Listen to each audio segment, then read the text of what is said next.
सरकार की कई सारी कल्याणकारी योजना जनता तक नहीं पहुंच पाती है, जिसमें से कि नल जल योजना है, मनरेगा के तहत रोजगार है, प्रधानमंत्री आवास योजना है। इन तमाम योजना जो है खास करके अनुसूचित जनजातियों तक नहीं पहुंच पाती है। शिक्षा का अभाव भी है।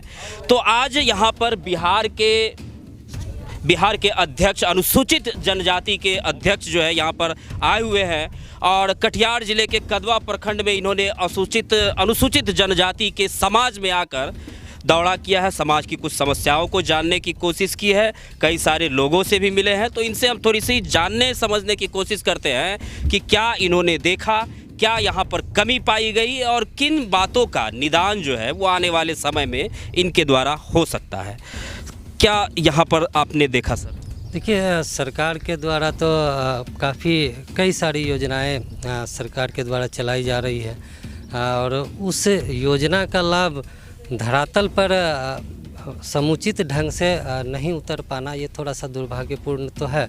सरकार का काम होता है कि आवंटन दे देना, हर ज़िले को आवंटन भेज देना, लेकिन यहाँ पर जो भी उनके संवेदक होते हैं, निश्चित रूप से कहीं न कहीं जैसा कि अभी देखने को मिला कि नल जल योजना में कहीं भी एक भी नल नहीं है, सिर्फ पिलर गड़ा हुआ है, नल का सिर्फ पाइप है पर नल कहीं पता नहीं है, ना ही पानी का सप्लाई है। खाद्यान्न से भी डीलर लोगों का भी शिकायत प्राप्त हुआ कि अनाज का कम दिया जाना, ये सब चीज़ें काफ़ी दुर्भाग्यपूर्ण है। सरकार अपने स्तर से हर संभव प्रयास करती है कि समाज के हर क्षेत्र के, हर समुदाय के लोगों, सरकार आपकी है, पदाधिकारी आपके हैं, जिनको काम दिया जा रहा है वो आपके हैं, जनता आपकी है, उसके बावजूद अगर जनता के घरों में नल जल योजना के तहत पानी नहीं पहुंच रहा है तो क्या इसके लिए कौन जिम्मेदार? नहीं, बिल्कुल, मैंने तो कहा ही कि इसके लिए निश्चित रूप से जिन भी संवेदक को काम मिला है तो उस संवेदक के द्वारा यहाँ पे निश्चित रूप से गलत किया गया है। इसमें कहीं कोई निश्चित रूप से, और ये अनुसूचित जनजाति बाहुल एरिया है कदवा प्रखंड के मेढ़ौल गांव में, और एक अनुसूचित जनजाति आयोग के चेयरमैन होने के नाते मेरा एक पहला दायित्व भी बनता है कि समाज के लोगों के सुख दुख में सहभागी बनूं, उनके सुख दुख के बारे में जान सकूं और जान करके जो भी समस्याएं आती हैं उसका हम समाधान करवा सकें। तो इसी परिप्रेक्ष्य में जब आज भ्रमण के कार्यक्रम में इस गांव में आया तो देखा कि कई सारी समस्याएं निश्चित रूप से दिखा, जो कि आप लोग भी देख ही रहे हैं। तो हम यहाँ से जा कर के जिलाधिकारी से बात करके फिर इस विभाग से संबंधित जो भी मामला है, सिर्फ जो है वो अनुसूचित जनजाति में नहीं है, बल्कि बिहार में अगर किसी भी प्रखंड में नज़र देख ले, बिहार के किसी भी प्रखंड में, किसी भी पंचायत में, किसी भी वार्ड में अगर जा कर के देखें तो नल जल योजना की लगभग यही हकीकत। हाँ, देखिए, कुछ जगह तो काफ़ी अच्छा काम भी हुआ है, इससे नकारा भी नहीं जा सकता, लेकिन कुछ जगह जो संवेदक के द्वारा गलत किया गया है तो निश्चित रूप से संवेदक दोषी हैं, जिनको भी काम मिला होगा।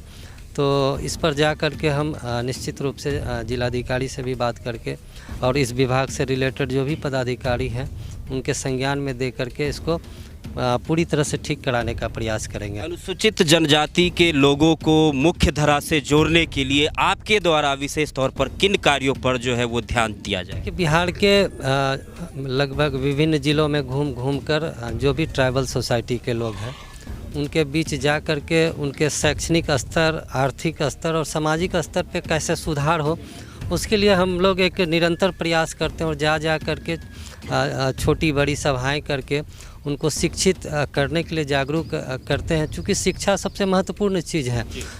जब समाज के बच्चे शिक्षित होंगे तभी हमारे समाज के लोगों का डेवलपमेंट हो पाएगा या समाज के मुख्य धारा से जुड़ पाएंगे।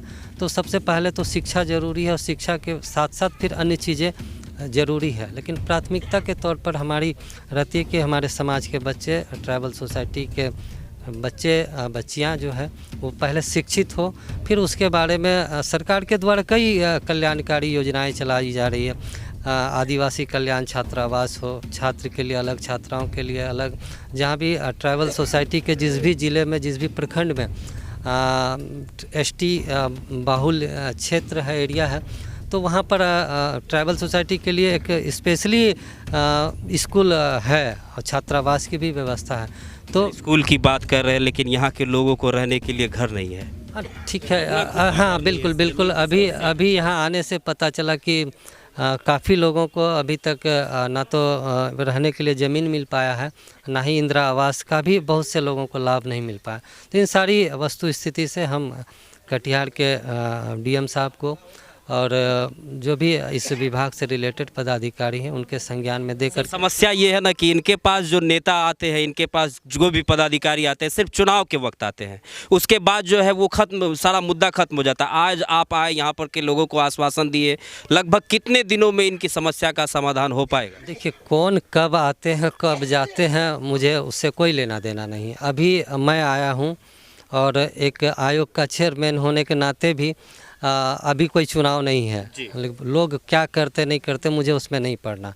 मैं अपने समाज के लोगों के लिए, जो हमारे माननीय मुख्यमंत्री श्री नीतीश कुमार जी के द्वारा जो जिम्मेवारी मुझे दी गई है ट्राइबल सोसाइटी के लोगों का उत्थान के लिए, उस काम में हम लगे रहते हैं। और पूरे बिहार के हर जिला में घूमने का भी कार्यक्रम है। उसी के तहत हम चाहते हैं कि ज़्यादा से ज़्यादा इस समाज के लोगों का उत्थान कर सकूं, ये मेरा सौभाग्य होगा। और जितनी भी समस्याएं मेरे सामने आ रही है एक एक करके नोट करते हैं और उसका समाधान कराने का हर संभव प्रयास करेंगे।